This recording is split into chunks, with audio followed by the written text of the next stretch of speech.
Charles Edward Anderson, Chuck Berry, born October 18, 1926, is an American guitarist, singer and songwriter, and one of the pioneers of rock and roll music, with songs such as Maybellene, 1955, Roll Over Beethoven, 1956, Rock and Roll Music, 1957, and Johnny B. Goode, 1958.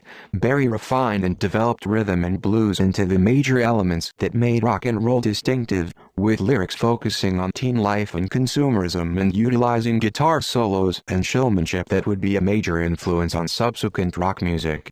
By early 1953, influenced by the guitar riffs and showmanship techniques of blues player T-Bone Walker, Berry began performing with the Johnny Johnson Trio. His break came when he traveled to Chicago in May 1955, and met Muddy Waters, who suggested he contact Leonard Chess of Chess Records. With Chess he recorded Maybellene, Berry's adaptation of the country song, Ida Red, which sold over 1 million copies, reaching #1 on Billboard's Rhythm and Blues chart. By the end of the 1950s, Berry was an established star with several hit records and film appearances to his name, as well as a lucrative touring career.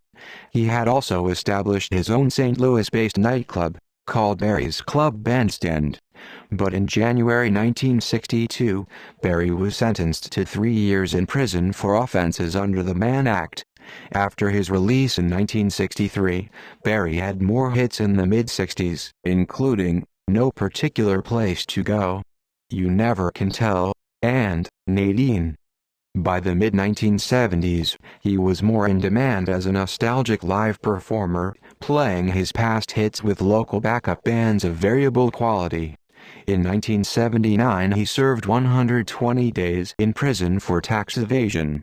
Berry was among the first musicians to be inducted into the Rock and Roll Hall of Fame on its opening in 1986. The Rock and Roll Hall of Fame's 500 songs that shaped rock and roll included 3 of Berry's songs: Johnny B. Goode, Maybellene, and Rock and Roll Music. Berry's Johnny B. Goode is the only rock and roll song included on the Voyager Golden record.